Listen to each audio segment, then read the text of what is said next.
10장 23절에서 48절입니다.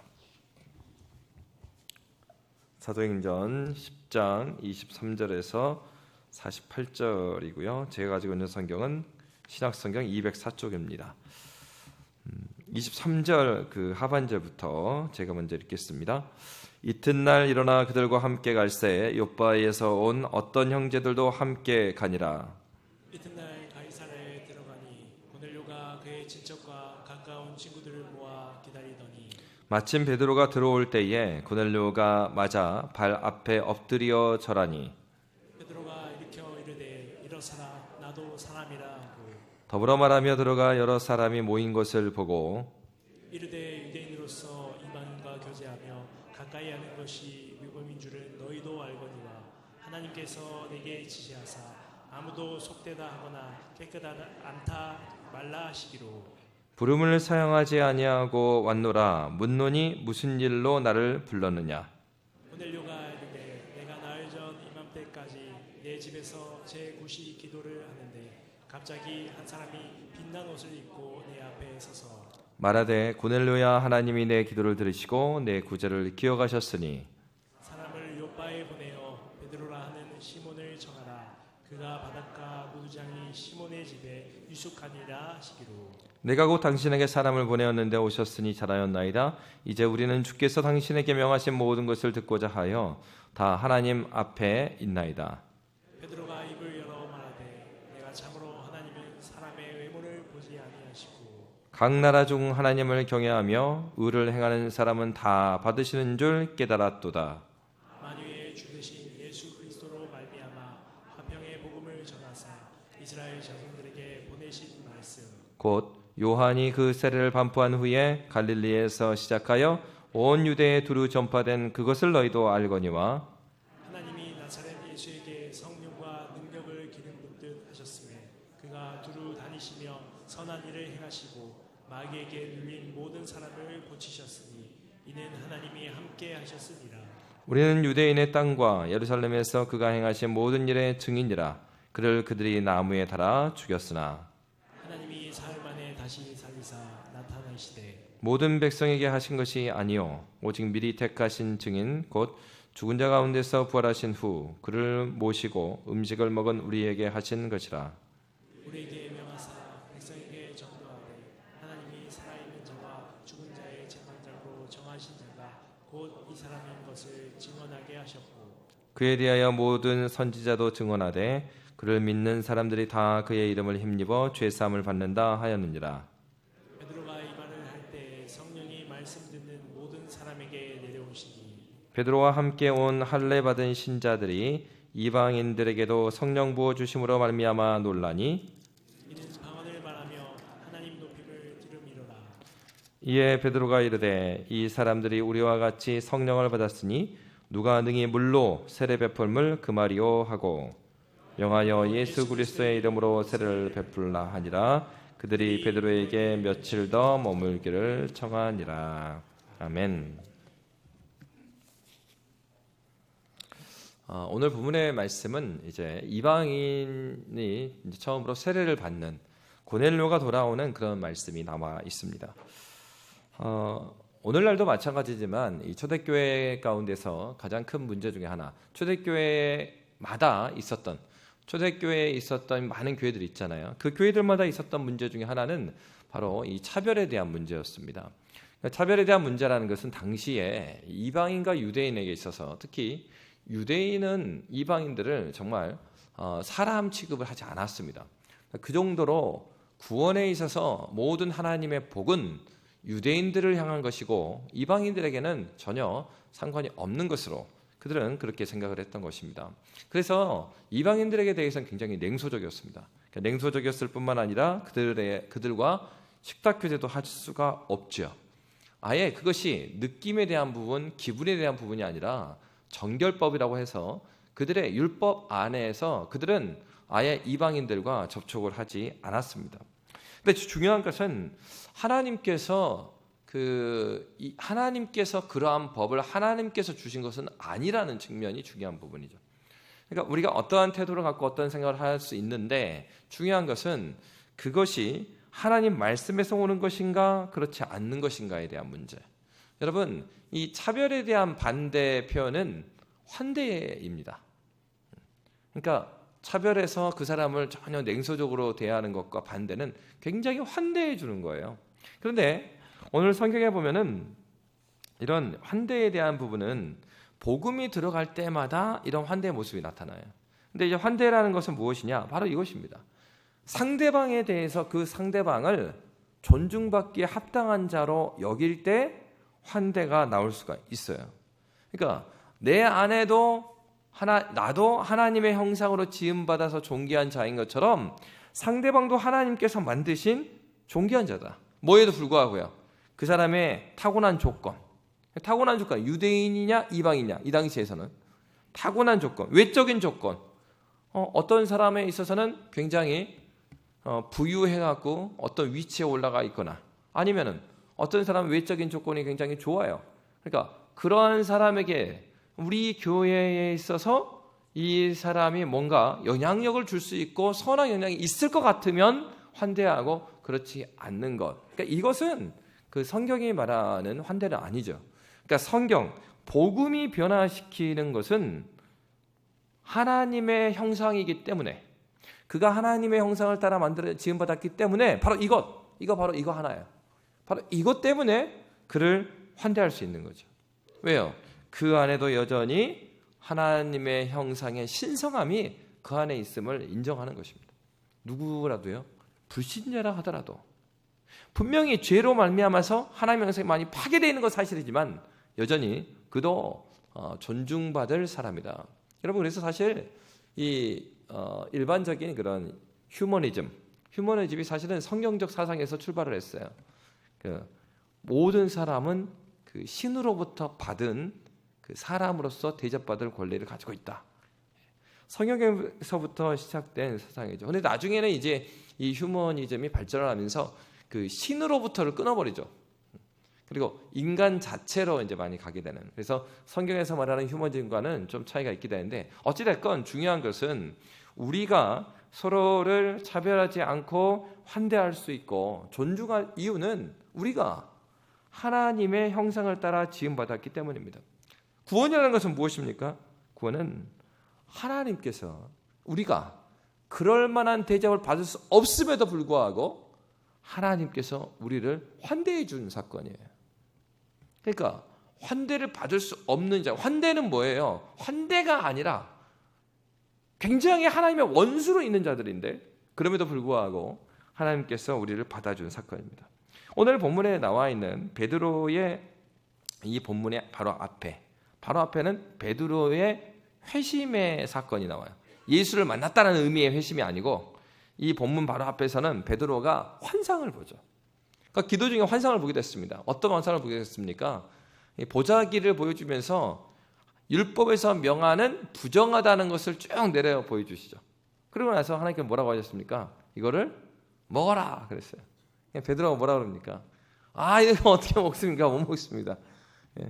율법에서 부정하다는 것을 내가 어떻게 먹겠습니까? 그러니까 하나님께서 내가 정하다고 했으니까 먹어라 이렇게 말씀하십니다. 그러고 나서 이제 오늘 본문의 사건이 이어지는 거죠. 베드로는 무엇인가 하나님께서 보여준 그 환상 사건을 통하여서, 그리고 또 하나님께서 어떻게 말씀하셨습니까? 고넬료가 보낸 사람들이 올 텐데 그들과 함께 가라고 또 말씀해 주십니다. 베드로는 하나님의 말씀을 따라서 이 편견을 극복하고 환대의 사람으로 변화되는 모습이 오늘 본문에 나옵니다. 오늘 본문에 보면 이렇게 되어 있습니다. 베드로가 불러들여 유숙하게 하니라. 이튿날 일어나 그들과 함께 갈새 욥바에서 온 어떤 형제들과 함께 가니라. 그러니까 어디에서 일어난 사건이냐면 욥바입니다. 욥바. 여러분, 욥바 하면은 생각나는 사람이 있지 않습니까? 욥바. 구약에도 나와요. 욥바 누구죠? 요나입니다. 요나 같은 경우는 어떻게 했습니까? 하나님께서 특별히 이방인들, 그들의 원수였어요. 이스라엘의 원수가 아수르였죠. 왜요? 아수르가 북이스라엘을 멸망시키잖아요. 우리로 보면은, 민족적으로 보면은 그러니까 일본 사람들, 이게 선교사님들이 가장 이제 힘든 지역 중에 하나가 일본인 거예요. 하나님께서는 모든 민족이 주님께 돌아가기 원하는데 그러니까 우리가 감정적으로 민족 감정적으로 굉장히 싫어 이렇게 그죠? 그래서 복음을 전함에도 불구하고 일본을 품기가 너무 어려운 거예요. 그러니까 한국교회 역사에서도 돌아가신 하영조 목사님이 주축으로 해서 그 일본 선교에 있어서 굉장히 한국 기독교인들의 이 시선들을 많이 이제 옮겨놓은 사건들이 있습니다. 그러니까 우리가 복음을 전할 때도 이렇게 민족적 감정, 그러니까 욥바에서 요나에게 뭘 요청하셨냐면 너의 그런 민족적 감정 다 내려놓고 내가 저 니누의 성에 너를 보내니까 가서 회개하라고 전해라. 그러니까 요나가 어떻게 합니까? 굉장히 기분이 나빴어요. 그래서 요나가 니누에로 갔어요? 아니죠. 다시스로 도망가 버려요. 요나 캐릭터도 참 재밌는 사람이에요. 하나님의 가라 그랬는데 싫거든요. 이거 도망가 버렸잖아요. 여러분 바로 이것입니다. 우리가 이제 복음으로 변화된다라는 것은 이게 변화라는 것은 예수를 처음 만났을 때만 변화가 하는 게 아니고 그때 시작해갖고 언제까지요? 아버지께 갈 때까지 우리는 계속적으로 이러한 변화를 겪었습니다. 요나에게 있어서는 민족적 감정이 그에게 편견이었어요.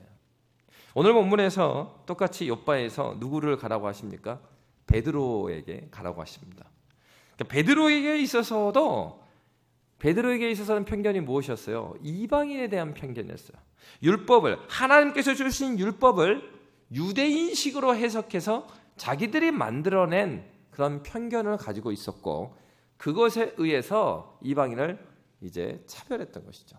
바로 그에게 하나님께서 가라라고 말씀하십니다. 누구한테 가라고요? 가이사랴 이방인의 집으로 가라 이렇게 말씀하십니다. 여러분 종종 하나님께서는요 우리를 그렇게 다루실 때가 많습니다. 오늘 보면 한편으로서는 고넬료가 구원받은 사건이 나오는 것인데 한편으로는요 베드로 편에서 보면은 베드로의 편견이 한꺼풀 한꺼풀 벗겨지는 과정을 보여주고 있어요. 그러니까 이것은 오늘 본문은 주님을 알지 못하는 사람에게 있어서는 어떤 과정을 통하여서 내가 그리스도 예수를 인격적으로 만나게 되느냐를 알려주는 본문이에요. 근데 믿는 우리들에게 있어서는요 베드로 입장에서 봐야 되는 거예요. 어떤 측면에서요? 우리에게 있어서 여전히 내가 예수를 믿는다고 하면서도 하나님의 시각이 아니라 내 시각으로 꽉 붙들고 있는 것이 무엇인가? 하나님께서는 지금 고넬료만 위해서 무슨 일을 하고 있는 것이 아니고 누구를 변화시키고 계세요? 베드로도 변화시키고 계세요. 여러분 그렇습니다. 하나님 말씀에 따라서 복음 전도의 현장을 갖고 있는 사람의 특징은 여러분 오랫동안 신앙생활을 하는데 성장하지 않는 경우가 있습니다. 가장 빨리 성장할 수 있는 방법이 뭔지 아세요? 복음을 전하시는 겁니다. 복음을 전하는 현장은 복음을 받는 대상만 변화시키는 게 아니에요. 그 과정을 통해서 하나님께서는 누구를 먼저 변화시키는 줄 아십니까? 복음을 전하고 있는 우리를 먼저 변화시키십니다. 베드로가 지금 먼저 변하고 있는 거예요. 하나님께서 베드로에게 이 고넬료가 보낸 사람들을 따라 가라고 말씀하셨습니다. 그런데 여러분 따라갔어요. 그런데 의외로 고넬료가요 이 베드로의 일행을 굉장히 환대하는 모습을 성경은 보여줍니다. 오늘 본문에 보면은 24절 25절 쭉 말씀해 보면 이런 말씀이 있어요.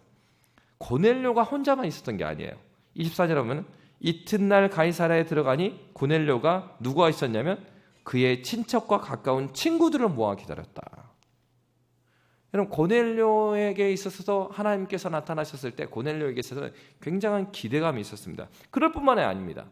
25절의 말씀에 보면 마침 베드로가 들어올 때에 고넬료가 맞아 발 앞에 엎드려 절하니 이렇게 말했습니다. 여러분 지금요 이 시대에 베드로의 시대에 지배하는 나라가 어디 나라죠? 로마입니다. 그러면 이 고넬료 같은 사람은 어떤 사람입니까? 그는요 지배자 로마인이에요. 그리고 이 베드로 같은 경우는 유대인입니다. 엎드려야 될 사람은 사실은 베드로가 엎드려야 됩니다. 근데요 고넬료가 엎드리고 있습니다. 여러분 환대를 하고 있어요 지금 사실 고넬료가. 그렇죠? 자신만 기다린 게 아니라 친척이나 자기와 관련된 많은 사람들, 친구들 다 불러 모았고 기다리고 있었습니다. 굉장한 환대를 해주고 있습니다. 근데 바닥에 또 엎드리기까지 합니다. 근데 중요한 것이 이것이 있어요. 여러분 환대를 다 한다고 해서 그 환대가 성경에서 말하는 환대인가? 그렇지 않다라는 겁니다. 오늘 성경에서 보면은 26절에 베드로가 그렇게 땅에 엎드려 있는 고넬료를 어떻게 하고 있어요? 베드로가 일으켜 이르되 일어서라. 나도 누구라고요? 사람이라. 여러분 바로 여기에 아주 중요한 포인트가 있습니다. 무엇입니까? 우리가 하나님의 말씀을 말씀대로 잘 알지 못하면 환대를 하긴 하는데 지금 고넬료가 너무 많이 나갔어 지금. 사람에게 하는 환대 정도로 맞게 해야 되는데 너무 과한 거예요. 하나님의 말씀을 잘 알지 못하면요 우리가 신앙생활을 이렇게 할 수가 있어요. 하나님 말씀을 제대로 알아야 되는 이유가 여가 있습니다. 하나님 말씀, 우리가 믿는 바 신앙 고백의 내용이 무엇인지 뼈대를 잘 알고 있는 사람은요 그 사람에게는 여유가 있습니다. 근데요 진리를 정확히 알지 못하면 여유가 없어요. 그래서 어떻게 되는 줄 아세요? 야 그거 먹으면 죄고 안 먹으면 죄가 아니고 굉장히 1차원적으로 모든 걸 생각해요. 그래서 어떻게 합니까? 신앙의 뼈대에 있어 정말 핵심적인 교리에 있어서 그것을 붙들고 그 가운데서 우리가 그렇지 않은 것들에 대해서 여유를 가질 수가 있는데 내 자신이 무엇이 근본적인 하나님의 말씀의 기둥이고 그리고 그렇지 않은지 구분이 안 돼요. 그러니까 어떻게 합니까? 모든 것에 있어서 불안해. 그리고 모든 것이 물어봐야 돼요.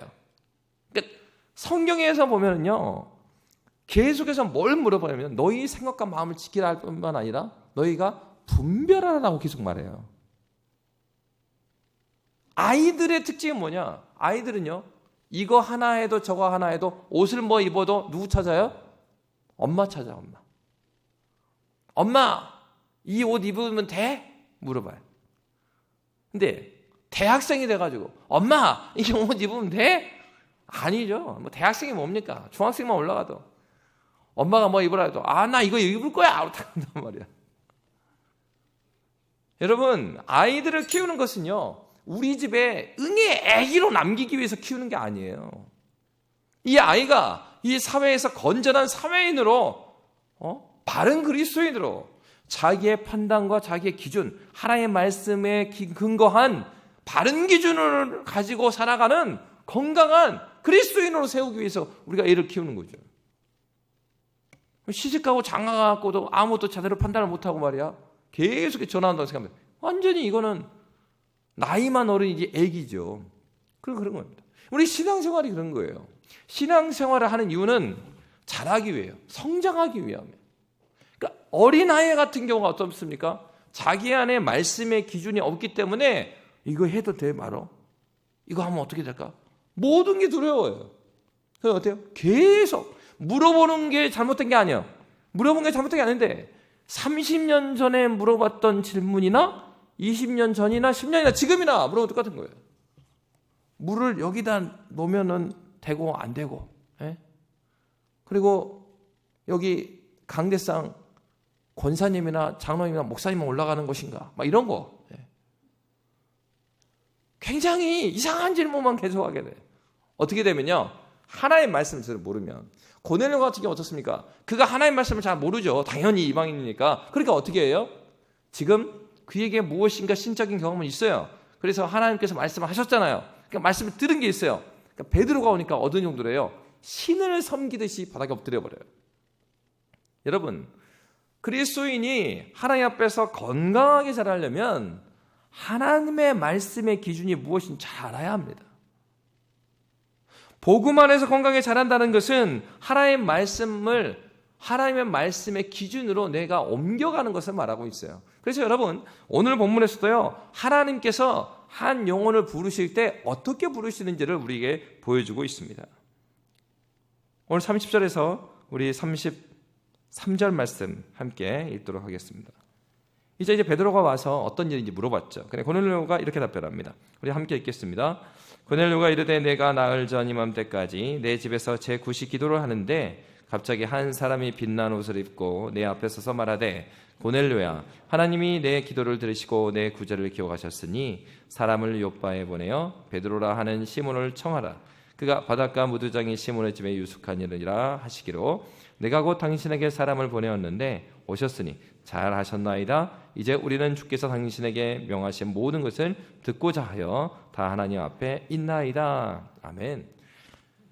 고넬료가 이야기를 하고 있습니다. 30절에 보니까 나흘 전 이맘때 내 집에서 제 구시 기도를 하는데, 그런데 어떻게 말했어요? 31절에 보니까 말하되 고넬료야, 하나님이 내 기도를 들으시고 내 구제를 기억하셨다라고 말하고 있습니다.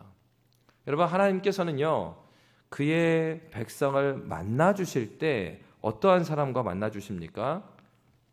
하나님께 기도하는 사람, 하나님께 기억된 사람에게 구원의 은혜를 주셔요. 이게 무슨 얘기냐면 하나님을 무시하고요, 하나님 말씀에 전혀 반응하지 않는 사람에게 하나님께서 구원을 다 이루신 다음에 그러면은 내가 이렇게 하든 저렇게 하든 간에 무슨 일이 일어나겠지. 아니요, 안 일어나요. 그런 구원 없습니다. 하나님께서는요 먼저 믿음은 들음에서 난다 그랬죠. 그리고 들음은 하나님 말씀에서부터예요. 하나님께서 말씀을 듣는 기회를 주셔요. 전도자를 보내서 듣게 하셔요.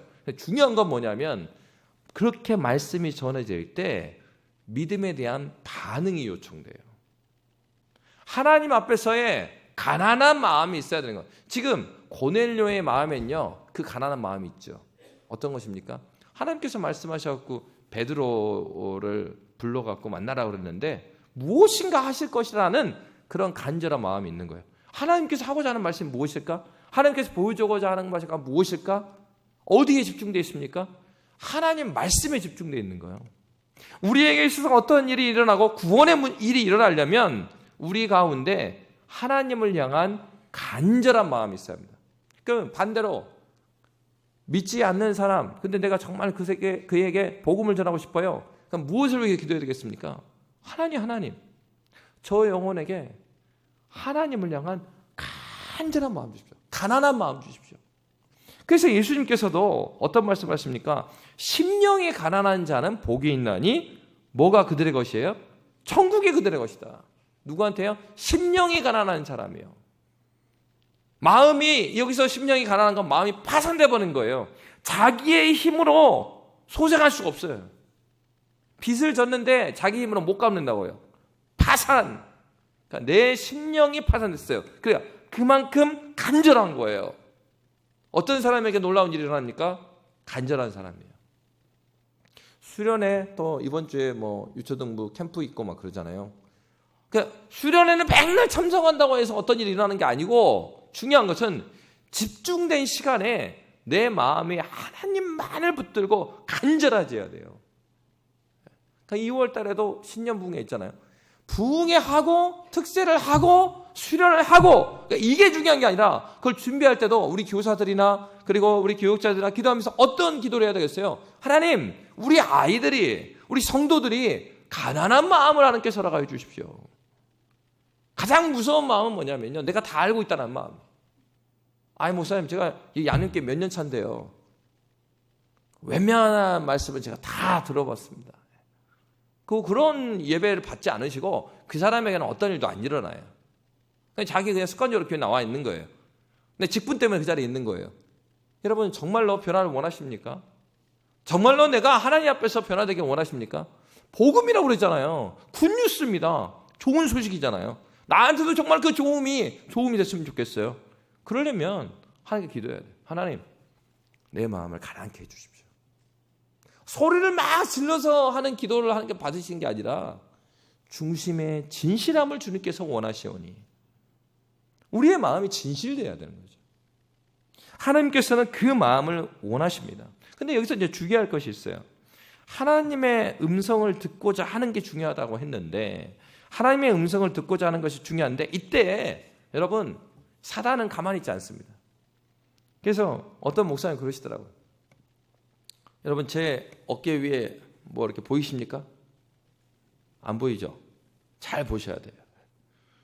어깨 옆에 항상 누가 앉아 있어요. 좀 이상합니까?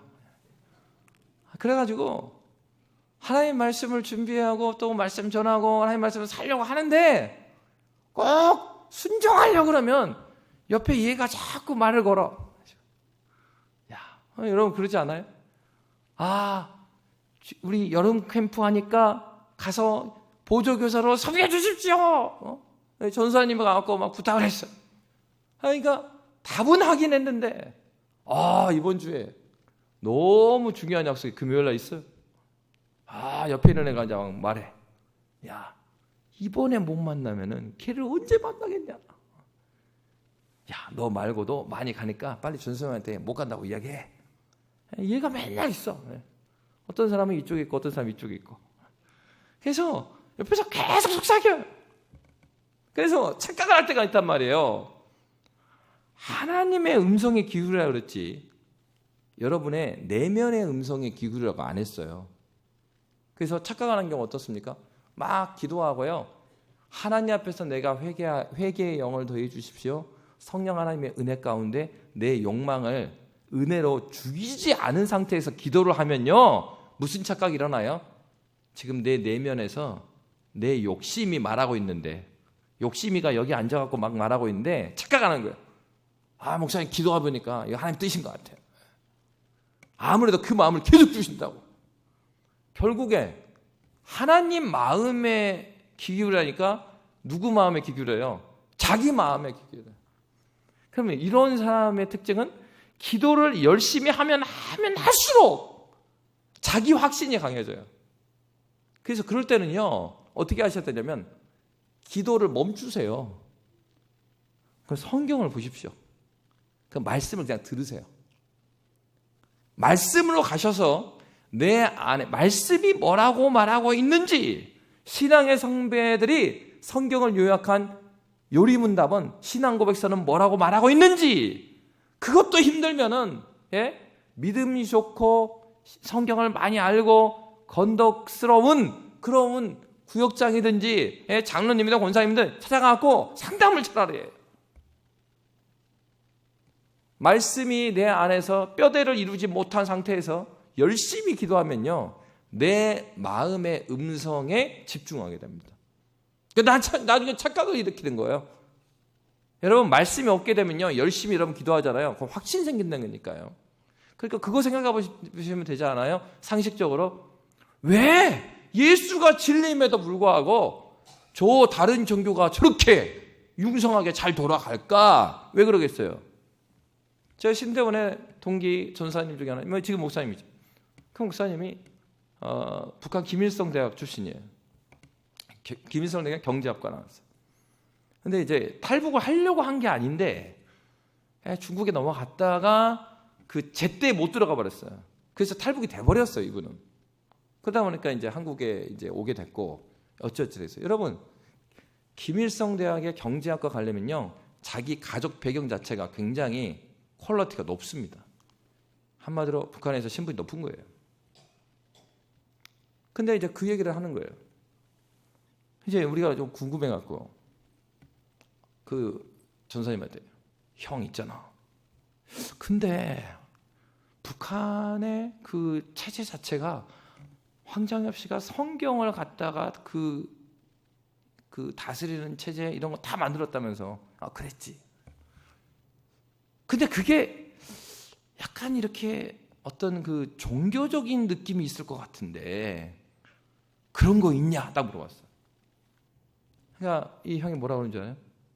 자기도 그때 예수를 알지도 못했고 김일성 대학을 다녔을 때 공부를 할 때 굉장히 힘든 시기가 있었대요. 근데 지금 평양에 가면은 예전에 장대현 교회 있는 자리, 그 평양 대붕이 시작된 교회잖아요.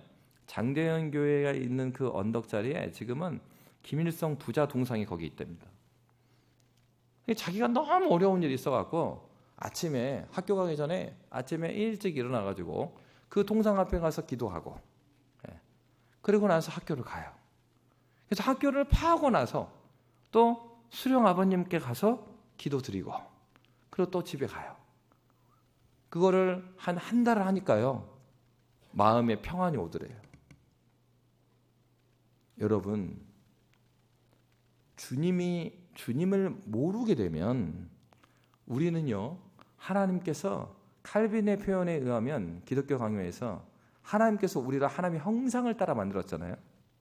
그리고 우리 안에 하나님으로만 채워지는 종교의 씨앗을 심어놨다라고 그랬어요. 그게 하나님의 형상대로 만들었다라는 증거예요. 그러니까 무슨 얘기입니까? 주님을 알지 못해도 인간의 마음엔 종교심이라는 게 있어요. 원래는 그 종교심, 무엇인가 채워져야 되는 그 마음은 누구로 채워져야 되는 것이에요? 하나님으로 채워져요. 근데 하나님으로 안 채워지면요, 사람은 종교심을 채우고자 하는 무엇인가를 합니다. 그러니까 다른 종교가 왜 돌아갑니까? 30일 동안 말 그대로 김일성 동상 앞에 가가지고 자기가 정성을 들였잖아요.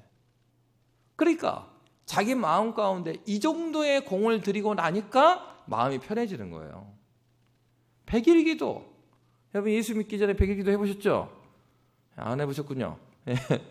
100일 기도 빠지지 않고 쭉 해나가면 그 마음의 평안이 온답니다. 제가 한 목사님 만났는데 그 목사님이 정말 열정적이십니다. 복음에 있어서도 말씀을 너무 사랑하시고. 그런데 깜짝 놀랐던 것이 그 목사님 아버님이 주지스님이시랍니다. 식구들 다 불교 신자인데 자기가 큰아들이 목사가 된 거예요. 근데 그 목사가 하는 얘기가 무슨 얘기인 줄 아세요? 자기가 절에서 봤던 그러니까 불교에도 나이롱이 있고 참 신자가 있잖아요. 교회도 그러고 모든 신자가 그렇습니다. 진짜 신자가 있고 나이롱이 있어요. 근데 나이롱 말고 진짜 신자를 비교하면 그 종교 행위나 종교성을 보면 기독교인들은 못 따라간다 이거예요. 그 목사님 얘기가. 여러분, 헌금을 할 때도 그렇게 한답니다. 헌금함이 이렇게 있잖아요. 절에도 있어요. 요 앞에 있답니다. 저 뒤가 아니라 앞에 있대요. 근데 어떻게 헌금하느냐? 우리 여러분 들어올 때 보면은 형 놓고 가죠. 근데 그 헌금 앞에 무릎을 꿇는답니다. 이렇게. 진짜 불교신. 그리고 거기다가 고개를 숙이고 이렇게 올려드린대요. 앞에서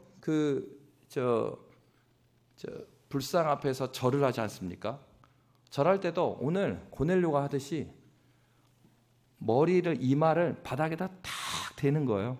그리고 나서 거기서 멈추지 않고 나의 이 엎드림을 받아주시려고 손을 이렇게 올려드린다는 거예요. 하나하나의 정성으로 하면, 그러니까 우리는 우습게 여기거든요. 아유, 불교 1년에 한 번밖에 안 가고 이렇게. 아니에요. 한 번 할 때 한 번 하지만 정말 제대로 하는 거예요. 새벽같이 일어나서 목욕제게 다 하고 부정타지 않게. 그래서 정성을 들여갖고, 그래서 어떤 얘기를 하냐면 그렇게 말을 하는 거예요. 야, 그러니까 아들한테 하는 얘기죠. 아들 목사한테. 니네 교회 다니는 사람들, 그 성도들의 코 흘리게 돈 받아먹고 산다, 니들이. 근데 우리 불교 신자들은 그렇게 안 한다. 단위 자체가 어마어마하다는 거예요. 이게 정성의 차원으로 하면요, 그렇지 않지만 불교도 구원이 그렇지 않습니다. 또 오늘 가갖고 조 목사가 불교 구원이 있다고 말했다고. 예를 들어서 그러니까 불교도 그러니까 그들이 말하는 것처럼 어디로 가도 구원만 받으면 되지 이게 막 된다고 쳐요. 그래갖고 불교 신자하고 기독교 신자로 비교하잖아요. 그 목사님이 하는 얘기가 자기 그러니까 어릴 때 절에 살았잖아요. 기독교인 중에 구원받을 사람은 거의 없대 이거예요. 대부분 상위 랭크는 다 불교 신자가 갖게 된다는 거예요.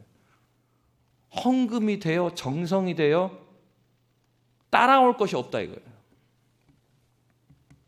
그러니까 여러분, 예수를 안 믿어도요, 인간에게는 이런 종교성이 있어요. 하나님으로만 만족이 되고 하나님으로만 채우도록 했는데 사람들은 어떻습니까? 자기 기준에 맞는 것으로 채우기를 노력했어요. 그래서 어디에 집중한다고요? 하나님 말씀에 집중하는 게 아니라 자기 내면의 음성에 귀를 기울이고, 그게 아니면 다른 어떤 음성을 찾아다니는 것, 그 사람이에요. 여러분, 성경은 분명히 어떤 사람에게 천국이 그들의 것임이라고 그랬어요. 심령이 가난한 자인데, 그 심령이 가난한 자가 천국 백성이 될 수 있으려면 그 심령의 가난함이 무엇으로 채워져야 됩니까? 하나님의 말씀으로 채워져야 됩니다. 그래서 오늘 말씀에서 어떻습니까? 그렇기 때문에 베드로가 34절에서 다 읽질 않을게요. 쭉 많은데 34절부터 43절의 말씀이 뭐냐? 베드로가 설교를 한 것입니다. 고넬료가 질문을 딱 하니까, 고넬료가 답변을 하니까, 주께서 당신에게 명하신 모든 것을 듣고자 해서 우리가 여기 있습니다, 이렇게 하니까 베드로가요 34절부터 43절의 말씀, 어떤 내용입니까? 이런 얘기죠. 복음에는 34절 35절 보면은 복음엔 차별이 없다. 이방인이 됐든 유대인이 됐든 하나님께서는 사람을 외모로 취하지 않는다, 그런 말씀을 하시면서 복음은 차별이 없다. 왜요? 왜 그 얘기했겠어요? 고넬료와 그 사람들이 이방인들이니까. 야, 이방인이라고 해서 하나님의 자녀가 될 수 없는 것이 아니다, 그 얘기를 한 거죠. 그러면서 어떤 얘기를 합니까? 36절부터 38절은 바로 이 복음의 기본이 누구시냐? 그분은 바로 말씀이 되신 예수 그리스도이시다. 이 말씀을 진 거예요. 그럴 뿐만 아니라, 그러면 그 예수 그리스도인데 그 예수 그리스도가 누구시냐? 그 얘기 바로 39절부터 43절의 말씀입니다. 복음의 내용을 선포하는 거예요. 우리 이 시간에 39절부터 43절 말씀 함께 읽도록 하겠습니다. 우리는 유대인의 땅과 예루살렘에서 그가 행하신 모든 일의 증인이라. 그를 그들이 나무에 달아 죽였으나 사흘 만에 다시 살리나 나타나시사 모든 백성에게 하신 것이 아니요 오직 미리 택하신 증인 곧 죽은 자 가운데서 부활하신 후 그를 모시고 음식을 먹은 우리에게 하신 것이라.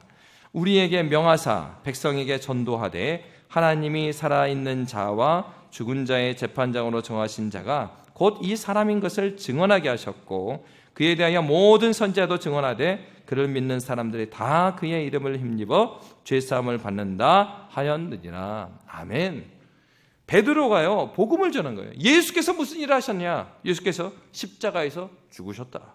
그리고 죽고 끝나버린 것이 아니라 사흘 만에 다시 살아나셨다. 근데 이것을 누구를 위해서 했냐? 41절에 보니까 누구를 위해서 했다고 그랬어요? 오직 미리 택하신 증인 곧 죽은 자 가운데서 부활하신 후 그를 모시고 음식을 먹은 우리에게 하신 것이라. 그런 말씀을 하면서 어떤 얘기합니까? 우리에게 하셨다 그래요. 베드로와 우리에게 먼저 그렇게 말씀해 주셨다 이거예요. 우리가 먼저 구원을 받았다 이거예요. 그래서 구원받은 우리는 이것이 우리 것이니까 우리에게 끝, 그게 아니고 먼저 구원받은 우리에게 하나님께서 사명 주셨다 이거예요. 그래서 42절 43절에 무슨 얘기예요? 먼저 복음을 받은 우리에게 그 사명이 있었으니 그 사명은 바로 그의 이름을 증언하는 증인되는 사람입니다. 무슨 얘기하는 겁니까? 고넬료한테 내가 그 죽으시고 다시 사신 예수의 증인으로 여기 왔다, 그 얘기를 하는 겁니다. 여러분, 그래요. 지금 어떤 일이 일어나고 있어요? 고넬료에게 있어서 부족했던 건 하나님 나라의 복음이 무엇인지를 알지 못했어요. 간절함과 열렬함은 있어요. 근데 복음의 내용이신 예수 그리스도가 누구인지 몰랐어요. 여러분, 신앙생활 하면서 이 부분이 굉장히 중요합니다. 10년, 20년, 30년, 40년 오랫동안 교회를 다녀도 하나님 나라의 복음의 중심이 되신 예수 그리스도가 누구냐를 모르면 이 신앙이 시작이 되지 않은 거예요. 우리의 살려고 죽음은 예수 그리스도가 누구냐 하는 것을 머리로만 아는 것이 아니고 죽으시고 다시 살아계신 그 예수 그리스도께서 내 안에 거하심을 인격적으로 경험하는 거예요. 아는 거예요. 여러분, 이것이 나의 사건이 되지 않았다면 우리는 지금도 기도해야 합니다. 청소년부, 청년부, 그 다음에 겨울캠프, 유초등부 아이들을 위해서 기도하기 이전에 내 영혼을 위해서 기도해야 된다고요.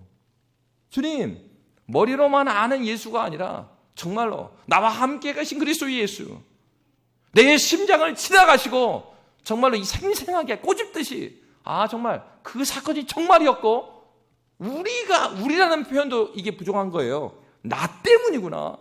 예? 우리 그렇게 표현한 경우만 우리라는 말 속에다가 자신이 숨어 있는 경우가 많아요. 그게 아니고 예수 그리스도 몸의 지체가 되는 그 사건은 나에게 일어나는 일이에요. 나에게. 성경은 분명 그렇게 그 얘기를 하고 있는 것입니다. 그러니까 이 얘기를 무슨 얘기를 하겠어요? 야, 고넬료야, 이 복음에 있어서 차별이 없어. 나에게서 있어서도 복음이 나를 지나갔어. 그 복음이 누구냐? 예수 그리스도인데, 예수 그리스도가 나를 위해서 죽으셨고 그가 하나님의 저주를 받았는데 그 저주 내 저주였어. 근데 그가 죽고 끝나버렸으면 우리가 이 예수를 안 믿을 건데 예수가 다시 살아나셨어. 살아나셔서 약속하신 바 성령을 우리에게 주셔서 우리도 살아계신 그 그리스도가 누구이신지를 알게 됐어. 너희에게도 이 성령께서 임하실 때 그 예수가 누구인지를 온전히 알게 돼. 이 복음을 이에게 증거하고 있는 것입니다. 여러분, 그렇습니다. 살아있는 자 예수 그리스도로 말미암아서 새롭게 된 사람들의 특징은 복음의 핵심 되시고 말씀의 핵심 되신 예수 그리스도를 담대하게 증거할 수 있어요. 여러분, 그리스도 예수를 담대하게 증거할 때 오늘 성경에 어떤 일이 일어납니까? 지금 베드로가 예수 그리스도를 증거했습니다. 그런데요, 이 본문 다음에 보니까 누가 증거된 바 예수를 사용하시느냐? 오늘 44절 말씀입니다. 우리 44절부터 마지막까지 함께 읽도록 하겠습니다. 44절부터 쭉 읽을게요. 베드로가 이 말을 할 때에 성령이 말씀 듣는 모든 사람에게 내려오시니 베드로와 함께 온 할례 받은 신자들이 이방인들에게도 성령 부어 주심으로 말미암아 놀라니 이는 방언을 말하며 하나님 높임을 들음이러라. 이에 베드로가 이르되 이 사람들이 우리와 같이 성령을 받았으니 누가 능히 물로 세례 베품을 금하리오 하고 명하여 예수 그리스도의 이름으로 세례를 베풀라 하니라. 그들이 베드로에게 며칠 더 머물기를 청하니라. 아멘. 베드로가 말씀을 전하니까 44절 바로 이어받는 거예요. 베드로가 설교를 딱 전하자 44절에 베드로가 이 말을 할 때에, 이게 중요하죠. 이 말이 무엇입니까? 그리스도 예수의 죽으심과 다시 사심에 대한 얘기. 그리스도 예수가 우리의 생명의 주인 되신다는 얘기. 복음입니다. 베드로가 복음을 전파하자 누가 일하셔요? 성령의 말씀 듣는 모든 사람에게 내려오셨다라고 성경은 증거하고 있어요. 성령의 역사가 일어나길 원하십니까? 그렇다면 복음을 전하십시오. 그리스도 예수를 증거할 때에 역사가 일어납니다. 우리의 언변 때문에 일어나는 게 아니라 그리스도 예수의 복음을 증거할 때 우리의 입술을, 우리를 지나간 그리스도 예수의 증언을 누가 사용하시니까요? 성령께서 이 증언을 사용하셔서 듣는 이의 심령을 변화시킨다고요. 우리가 해야 될 것은 베드로처럼 그 증인의 삶을 살아가는 거예요. 예수 증거하는 거예요. 내가 주님을 알지 못하면 주님을 알도록 주님, 성령께서 말씀 사용해 주시잖아요. 나에게도 그 일을 이루어 주십시오. 주님은 오늘도 그 일을 위하여서 우리를 위해서 중보하고 계십니다. 성령은 로마서의 8장에 보면 말할 수 없는 탄식으로 3중 탄식이 나오잖아요. 우리도 탄식하고 피조물도 탄식한대요. 그리고 성령께서도 탄식한다. 무엇을 위해서? 하나님의 아들들이 나타나기를 위해서. 오늘날 하나님의 아들이라고 불릴 수 없는 그러한 그리스도는 얼마나 많습니까? 하나님 아버지의 마음의 시선이 가 있기보다는 내 욕망이 중요하고 내 편이 중요하고 하나님의 진리의 말씀보다도 내가 하나님 편에 있어야 될 것인데 여기 편 저기 편에 그렇게 편성해가지고 하나님 마음과 하나님 말씀에는 관심이 없어요. 그럼 어떻게 됩니까? 그렇게 되니까 하나님의 아들들이 나타나길 기다린다니까요. 누가요? 이 피조세계도. 그리고 누가요? 믿는 우리들도. 그리고 누가? 성령께서도 지금도 말할 수 없는 탄식으로. 왜 말할 수 없는 탄식으로 외치시는 거예요? 그 말씀에 보면은 우리가 어떻게 기도해야 될지를 알지 못하는 것을 탄식하신다는 겁니다. 무엇을 위해서 기도해야 될지를 우리가 모른다는 거예요. 이게 진짜 기도 제목을 몰라서 이 말씀하겠어요? 진짜 알아야 될 것을 알지 않는 그리스도인들을 말하는 거죠. 마땅히 알아야 되고 마땅히 바라봐야 되고 마땅히 추구해야 될 하나님 나라가 아니라 분명히 성경은 하나님 나라, 먼저 그 나라와 그 의를 구하라. 그리하면 이 모든 것을 너희에게 더하시리라. 그리스도 예수께서 말씀하셨음을 불구하고 이 말씀보다는 내가 원하는 것을 꼭 붙잡고 있는 거예요. 옆에서 이야기하는 얘 말 계속 잡고 있는 거예요. 내 내면의 음성이 더 중요한 거예요. 하나님의 말씀보다. 그거를 붙들고 있을 때 아무 일도 안 일어나요. 하나님의 역사와 하나님의 능력이 언제 일어납니까? 하나님의 마음을 붙들고 먼저 그 나라와 그 예수 그리스도 그분을 선포하고 그 바보처럼 때로는 그 말씀에 순종할 때 순종하고 선포하고 증거하는 그 입술을 성령께서 귀히 여기시고 주께서 일하시는 것이죠. 여러분, 우리에게는 그러한 복음의 증인되는 현장이 있는지 오늘 본문 말씀에서 우리는 돌이켜봐야 돼요. 복음의 영향력은 어떤 일이 일어납니까? 증인된 그 사람의 증언을 성령께서 사용하십니다. 다시 말하면 하나님께서 하실 수 있어요. 그럼에도 불구하고 우리가 더욱더 거룩하게 주님을 닮아가시기 위해서, 베드로도 변화시키시기 위해서 이 증의 일에 사용하셔요. 주님께서 저와 여러분을 쓰시길 원하셔요. 왜요? 우리가 이 자리에 머물러 있는 것이 아니라 예수 닮은 자로 변화되기를 원하시니까. 무엇을 쓰신다고요? 순종하는 자의 그 발걸음을 하나님께서 쓰셔요. 순종의 입술을 하나님께서 사용하십니다. 하나님을 기대하십시오. 순종하며 그의 복음의 길을 걸어가는 사람, 나이가 많고 적고 언변이 아주 유창하고 그렇지 않고가 중요한 것이 아니라 순종하는 자를 주님께서는 귀하게 사용하셔서 그로 말미암아 복음의 새 일을 이루십니다. 저와 여러분에게 또 이 여름 캠프를 앞두고 있는, 수련을 앞두고 있는 우리 아이들에게 그리스도 예수의 복음이 증거되고 증거된 복음을 사용하시는 성령의 은혜로 더욱더 새롭게 되고 함께 세워져가는 저와 여러분이 되시기를 주의 이름으로 축복합니다. 살아계신 하나님 아버지 감사합니다. 하나님, 우리는 우리의 방식으로 환대하려고 하고 우리의 방식으로 생각하려고 하고 우리의 내면의 귀를 기울이기를 원합니다. 그러나 하나님 아버지, 주님께서 말씀을 통하여 그리스도 예수, 하나님의 말씀이 되신 예수, 그를 증거하고 그 말씀 앞에 순종할 때에 성령께서 일하심을 보게 됩니다. 하나님 아버지, 우리에게도 더욱더 주의 말씀을 사랑하고 말씀이 되신 예수 그리스도에 더욱더 선명하게 복음을 전하고 진리를 추구하는 믿음의 의될 수 있도록 인도하여 주시옵소서. 주께 감사하며 살아계신 예수님 이름으로 기도합니다. 아멘.